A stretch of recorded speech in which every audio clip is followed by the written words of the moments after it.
This is Lisa from Mobile Tech Review, and what's only 5 pounds but 17 inches in terms of screen size and has a heck of a lot of horsepower inside. It's the MSI GS75 Stealth Thin. We've already reviewed the GS65 Stealth Thin in the Intel 8th generation, so this time we're looking at the 17.3-inch model with Intel 9th generation CPUs inside, NVIDIA RTX graphics, and even more interestingly, and you might think inadvisable, this is a Core i9-9980H. So that's a Core i9 with 8 cores, not 6 like the last gen, which was kind of a disappointment. A Core i9, it didn't have any more cores than a Core i7.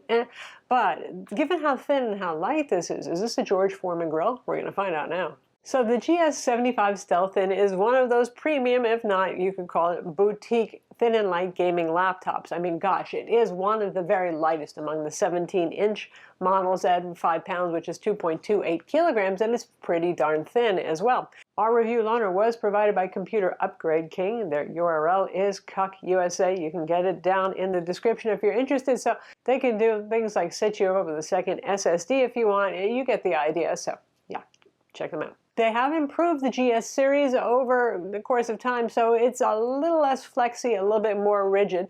You have aluminum panels everywhere. It's not that unibody, really super rigid razor blade Pro 17-inch kind of feel to it, but it's not so super flexy or anything anymore. I have no complaints with it.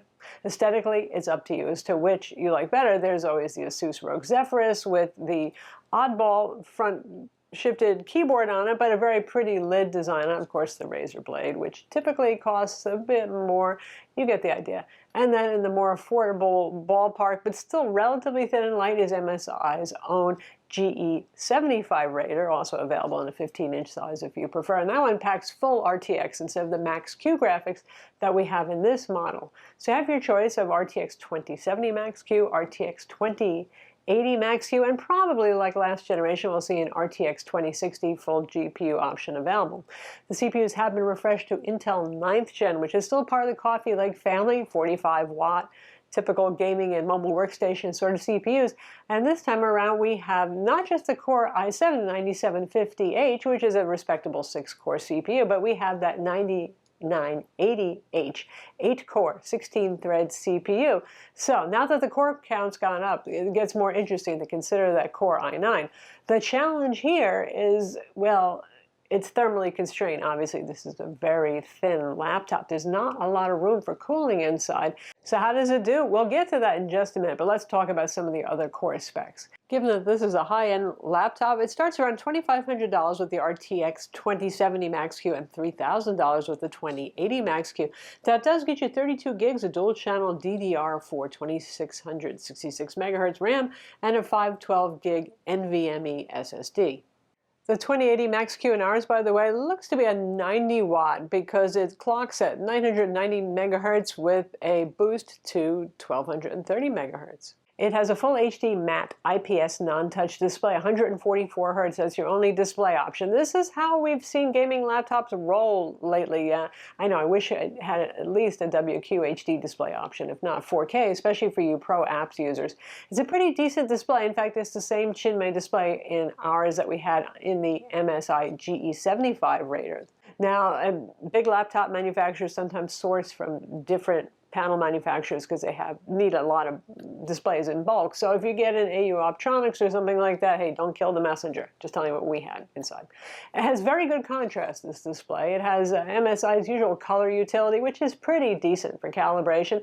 A little too blue, a little too cool, but very bright. It's 385 nits. I mean, wow. Especially for a gaming laptop, usually you don't see that because they're trying really hard to madly conserve battery power. It does have NVIDIA Optimus, which does help with battery power. So there's no G-Sync here, no switchable hardware mucks to switch between G-Sync and Optimus like we saw Asus do with the ROG Zephyrus for a while.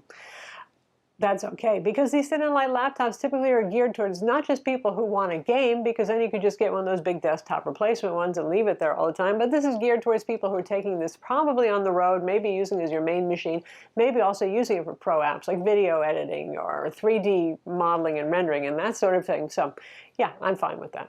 Ports here are quite good, despite the fact that it's quite thin, and we have not only Thunderbolt 3, which of course you'll get on something from with the Razer Blade Pro 17, but not on the Raider GE75 and not on the Asus ROG Zephyrus S, so that's welcome.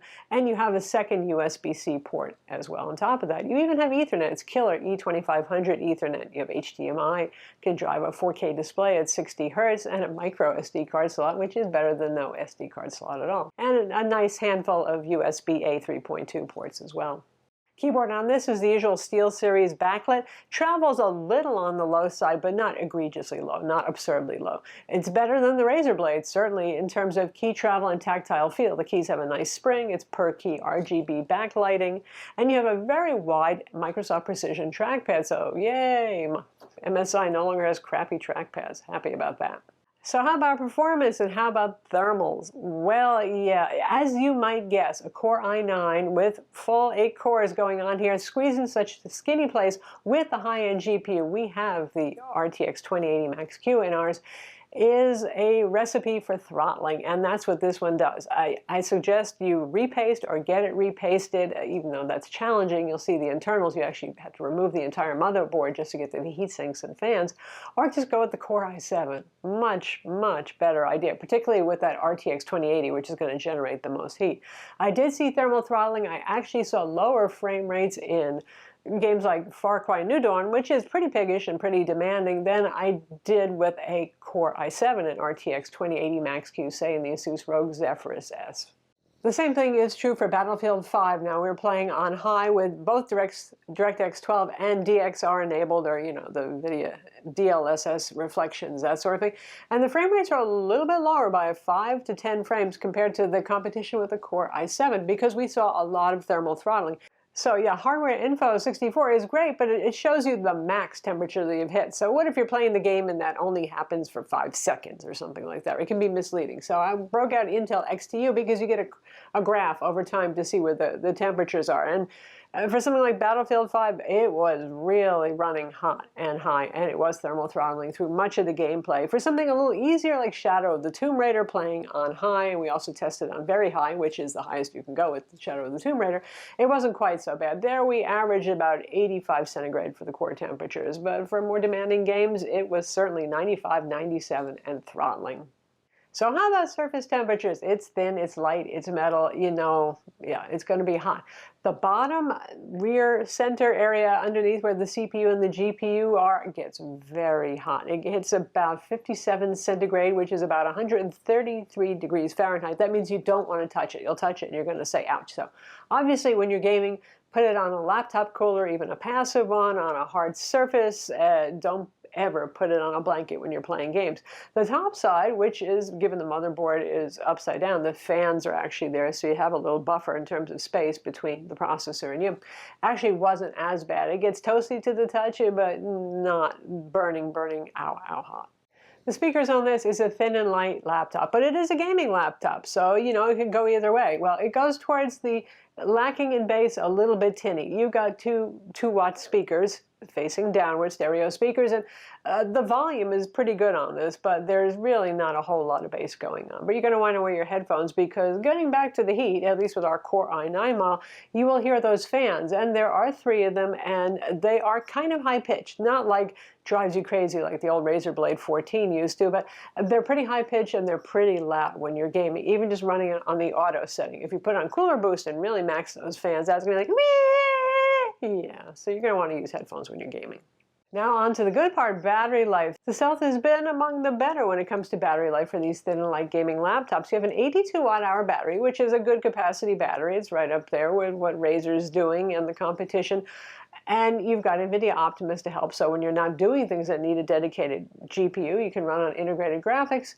So we've found that battery life is between 5 and 6 hours at 150 nits of brightness with Wi-Fi on and active, a mix of web surfing, some social networking, a little photoshopping, a little Microsoft Office. Not trying hard, just leaving it on the balanced mode. You could stretch it a bit longer if you put it on the balanced mode. No matter which configuration of the GS75 you get, you'll get a 230 watt, relatively speaking, compact adapter. That seems a little low, but it's just barely enough to keep the machine powered without discharging when you're gaming. To take the bottom cover off, you remove the visible Phillips head screws. There are quite a lot of them. You can find all of them except for the one that's hidden under the usual MSI factory steel sticker. So just feel with your finger where the depression is and stick your Phillips head screwdriver in there. They say they do this to let you know nobody else has tampered with it and not to prevent you from going inside. So, metal cover, as you can hear. That's the underside.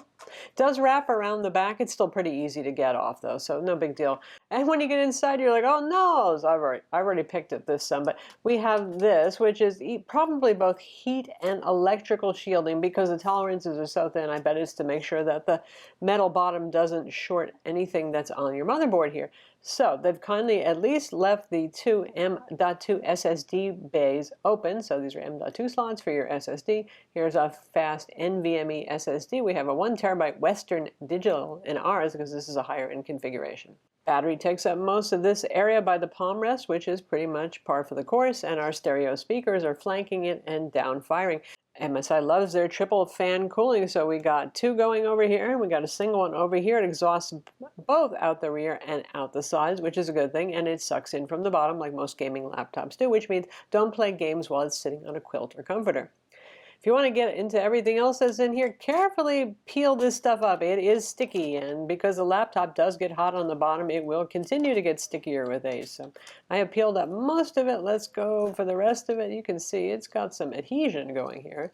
And there's nothing here anyway. But you do gain access to the Intel socketed Wi-Fi card right here, 9560 AC Wi-Fi card. And we'll just keep peeling a little bit more here, carefully, just in case anything's hiding, but trust me, really, it's not. If you want to get to the RAM slots, it's the usual MSI stealth thin thing where you're going to have to remove the motherboard and flip it over to get to the two RAM slots. So that's the MSI GS75 stealth thin with the Intel 9th generation CPUs available inside now, and of course NVIDIA RTX graphics Max-Q for the 2070 and the 2080. And it's a nice enough looking package, and certainly you've got a lot of ports here. You have Thunderbolt 3, which not all of the competitors, surprisingly, in this price range have. I would not particularly recommend that Core i9 if you are going to be gaming, though. Maybe for pro apps use, because the sustained CPU usage isn't quite as high there, but as I've found, there's enough thermal throttling going on that the advantage of the Core i9 over the Core i7 isn't that great. But with the Core i7, this is certainly a viable player. I'm Lisa from Mobile Tech Review. Be sure to subscribe to our YouTube channel for more cool tech videos, and thumbs up if you like this video.